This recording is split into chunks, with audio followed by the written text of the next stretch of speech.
What I want to move on to is people are hard to hate close up, move in. This concept of rehumanizing, not dehumanizing, it got me in the heart. It got me in the gut, especially what's happening now in our world.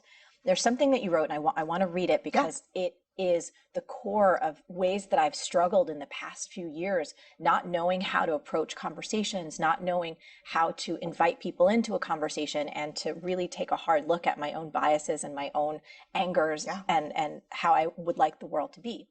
You wrote, if you are offended or hurt when you hear Hillary Clinton or Maxine Waters called a bitch, a whore, or the C word, you should be equally offended and hurt when you hear those same words used to describe Ivanka Trump, Kellyanne Conway, or Theresa May. When the President of the United States calls women dogs or talks about grabbing pussy, we should get chills down our spine and resistance flowing through our veins. When people call the President of the United States a pig, we should reject that language regardless of our politics and demand discourse that doesn't make people subhuman. I want that to be everywhere. God, it's so hard. It's so hard. It's like, but it's so I want to take important. your iPad and just like research or heal myself. Yeah, it's hard as hell because let me tell you about dehumanization and my concern about it, and as I've witnessed it. Dehumanization is a very slippery, dangerous process. And I'll tell you where it starts. We are actually hardwired neurobiologically to not hurt one another. It goes against our human nature to treat each other, to be violent, rape, torture, degradation, humiliation. It actually goes against who we are. And we're wired that way to protect the species. We're a social species. We need each other. We're completely dependent on each other. The process of dehumanization is the process that we use to slowly, primarily using words and images, nothing more. Dehumanization is the process of slowly moving people out of, I want to use this table as an example, or this coffee. So here's a group of people that we want to harm. It's a group of people that we hate, a group of people that a leader has told us, here, this tea right here is the cause of all your pain and suffering.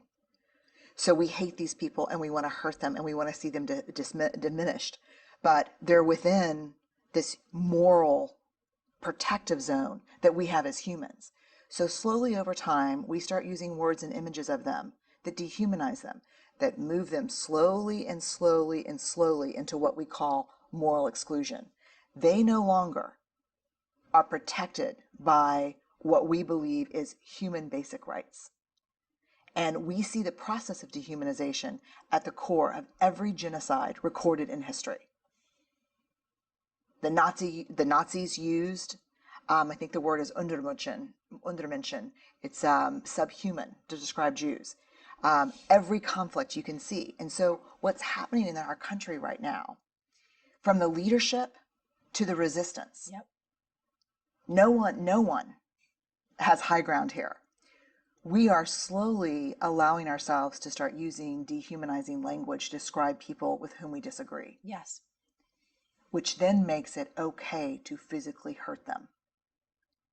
And when we use dehumanizing language, it says much more about us than the people that we're railing against. And I think, honestly, it chips away at our soul.